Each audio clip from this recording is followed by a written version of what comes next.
Welcome to the Danny Clinkscale Reasonably Irreverent podcast. Insightful and witty commentary, probing interviews, and detours from the beaten path. Every once in a while, we have to bring out the big dog. Yeah. Oh, God help us. It's time for Danny Unleashed. Sponsored by Easton Roofing, where integrity matters. Go to eastonroofing.com for more. Yes, indeed. You're in the program here on Sports Radio 810 WHB. Soren Petro with you as we roll through a very busy Friday. Thank you for joining us here in the program as we are going to welcome in Danny Clinkscale. First of all, I will tell you, great specials back at the meat counter. You can get the 85% lean ground round. Ground fresh several times each day, $3.79 a pound. Get the choice ribeye steak, boneless 12 ounces, $10 each. Fresh chicken breast, boneless, skinless, $2.99 a pound. And, of course, we're here over in Harry's Brewery. That's where you can get real beer, no longer 3.2%. Percent alcohol in Kansas. They are selling the real deal at Harry's. The biggest selection in town is at the Harry's here at 135th and Metcalf. Come check it out. This is the time for you to get stocked up for this weekend and, of course, on into the 4th of July weekend. Great specials on the national brands and even great specials on the craft beers. You can make your own six-packs if you like. Great specials on the Corona, Corona Light and Corona Premier. Six-packs of the 12-ounce bottles are $7.49. Make sure you get stocked up on it. Here today at your neighborhood hen house, it is time to talk to Danny Clinkscale. You heard it. He's brought to you by our friends at Easton Roofing, where, of course, not only is it the best place, as we've said, commercial, residential, Joe and his team do such a fantastic job, but also looking to hire. Yes. Right now, business is growing and going so big, they need more people working. They do indeed, and it's a great place to work, and you obviously have project managers, repair people that are needing to be hired because they're doing such great business. It's a great place to work, drug-free, exciting, safe, fast-paced, and friendly. Every once in a while, he takes his company guys and go to a Royals game and things like that. I've seen him out there. Yep. Tailgating, doing that type of stuff, pays above scale, guaranteed work all winter, and benefits include paid vacation, phone and vehicle provided, simple IRA match. You can reach out via the website or call the office. So there you go. Yeah, it would be a great place. I'll tell you, Joe's a great guy.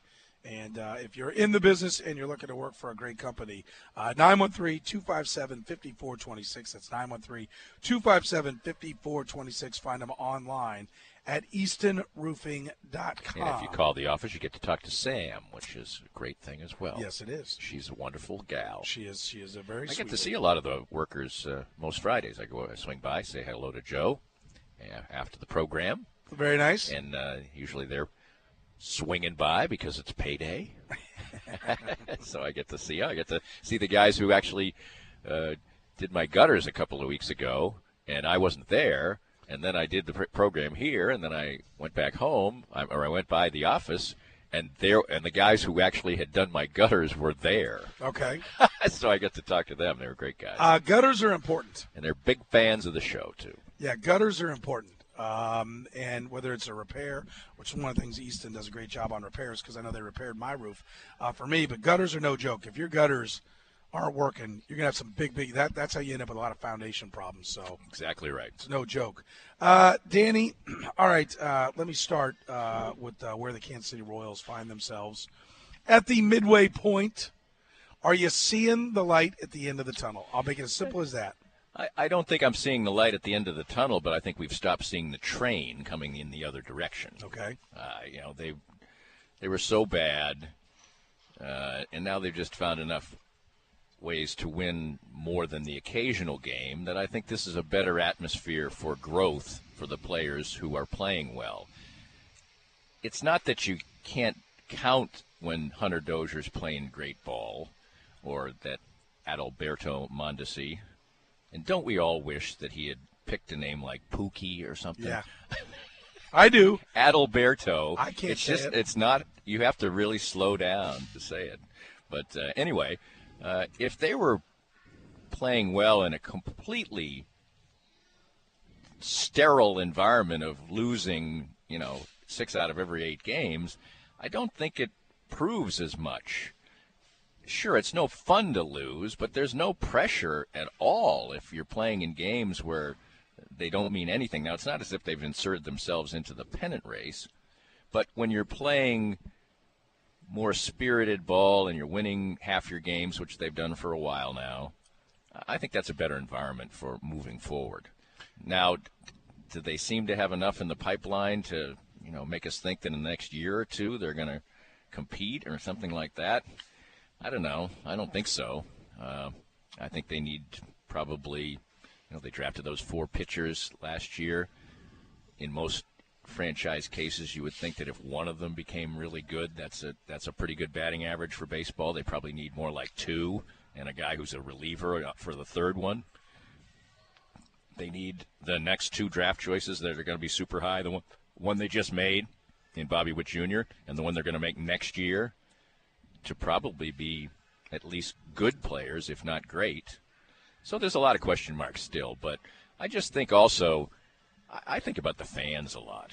And at least over the last few weeks, going out to the ballpark has had the promise of an entertaining night at the ball yard instead of, well, I guess we'll go and watch them lose again. So, yeah, those things are, I think, improved. Certainly. All right. I think I get what you're saying. And listen, I agree. I'm seeing enough to feel. I have people. Dayton Moore's not the right guy. I disagree with that. I'm fine. This is a process that we knew was going to take a while, and immediately everybody's like ready to rebuild. And when you're only 2 games under, and still fighting for something in 18 or what would have been 17, they should have just blown this thing up. Okay, now it's blown up and everybody bitches. Right. Like, this is blown up. You don't blow it up and then 2 months later it's fixed. So this is what you get when you do that. So I think they did miss an opportunity to get a little more return. Not that they should, for people to say they should have blown it up after 15 or even after, no. But at the All-Star break in 16 and 17, I think they missed some opportunities where they'd have more talent in the pipeline now. I do think that. And I do think that they have sort of danced with 2 girls at the same time.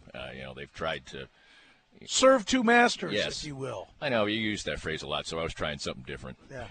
Serve 2 masters is better than dancing with 2 girls, I think. But that's why you say serve 2 masters. That's why stereotypical or tried and true phrases become that, because they're better than the ones that we try to dream up with on the spur of the moment, like I just did. But I think there's a little bit of that, and I also think it's if you do come out and constantly say that we're trying to win ball games and we're not going in the tank and tanking's awful and this and that, then there is a little different expectation. I think in Baltimore they're probably not as irate as they are here. For some people, and fans really are hardly irate here, but I think there's probably less disappointment. Why? Because I think that they see that they're tanking, that they trade Manny Machado and they, do things like that. So that's why I guess it would be. And also they're playing in a division where you better tank because you got to be real good. Now on the other side of it, Tampa never tanked, and they're good again. Now they've shown signs of weakness the last few weeks, but after their runaway train for a while. So fans can look at it at both sides of it, but I think probably in Baltimore they think, hey, we got the number 1 pick this year. We're going to have the number 1 pick next year. That's what happened with the Astros. Look at them. And now the Astros did a million things right and become a good club again. The other danger, I think, for the Royals is looking at the landscape of baseball now. Who's winning all the biggest markets again? And, I think that's, people do overlook the fact that, the Yankees have a lot of homegrown talent on their team, right, and the Astros have a lot of homegrown talent. But so do the Dodgers. And so do the Dodgers. But when it comes time to win, then they can aid and abet it. They can dump Homer Bailey and pay his entire salary when it doesn't pan out with their team. They have that luxury. So they have it both ways. I think you sort of, to win, you have to it's very difficult to win if you don't have both. If you don't do great work in scouting and develop your own players, and you have the money to go out and get big free agents too. I mean, the Red Sox have a lot of homegrown talent. Right. We're talking to Danny Clinkscale, DannyClinkscale.com, where you can read his work, hear his work, see his work. All of that. Yes, at DannyClinkscale.com. Who gets traded? Not who would you trade. Who gets traded at the deadline? Jeez, I don't have a lot of hope that anything except the Lucas Dudas of the world, if there's a taker, get traded. I mean, some of the people that they acquired in the offseason that you were hoping might turn into pieces that they could trade stunk, like Brad Boxberger and Chris Owing. They're both cut. I mean, those are guys those are mistakes. Yeah. Not the fact that they wasted money, which they did. They wasted about, $4 million between them, $5 million? Well, off the prorated version or what they paid him. I think it was 2.5 for Boxberger and 3 for Owings. Right. And they had to pay. They're paying it. They're paying it. So 5.5. Not just that. I mean, that money's gone anyway, whether they were here playing or not. Now, if they traded it, they wouldn't be paying it.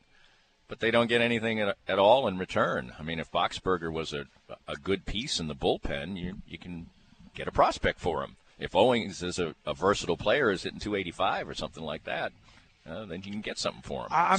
Those were mistakes. They're not big mistakes, but no. they are mistakes. But who do you see them trading? Well, first of all, let's talk about what they cut, because I'm a big believer in the lower end of free agency is crap. It's absolute crap. And this is an example. Now, I got no problem. I have no problem with any of the Royals free agent moves because they pulled the plug. All right, I know everybody was ready to pull the plug on Chris Owings 7 minutes after the first pitch was thrown. But, they gave him time to try to start hitting. He didn't. They pulled the plug. And I'm fine with that. But the mistakes still hurt, though. They do. And I've said all along, I still would like to get to the bottom of, particularly when they brought him back for 1 year, what they got sideways on Mike Moustakas for. They had $100 million for Eric Hosmer. Now, that's reportedly where their last offer was.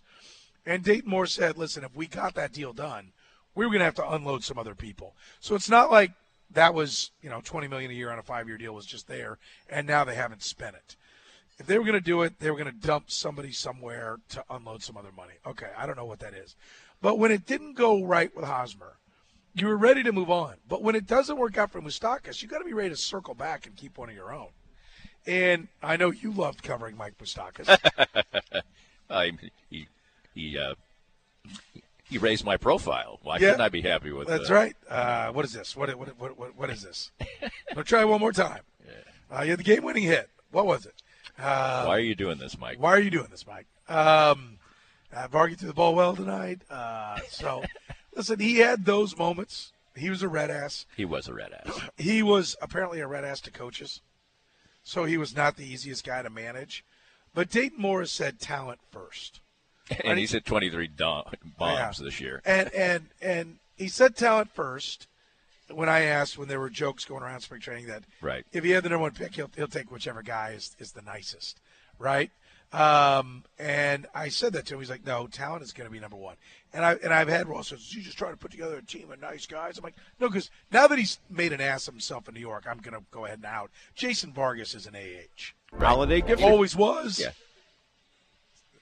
Yes, can I help you? You okay? You good? Yeah. I love how Jay goes, no, my fault. You have all the buttons. No, he was. We knew where to look. Yeah. Vargy had a great game tonight. He threw the ball well for us. Yeah, that was. That's what he meant. Danny, that was Danny talking to Moose, but Vargas was a jerk. And maybe he was a great teammate amongst the guys, but he was a jerk. I mean, I mentioned one of the things he did was I saw him come out of the shower, and everybody was around. Whoever started that night had the locker next to him, locker stall next to him. And so everyone was around getting the sound. He wasn't there when that pitcher started. And so the people with their backs to him were infringing upon his space a little bit. But that's where the pitcher turned around and said, okay, I'm ready. He dictated, his teammate dictated where he was going to talk. Right. So the reporters, the handful of us that there are, or them, that are there, we're talking, He comes back from the shower, and I'm standing off because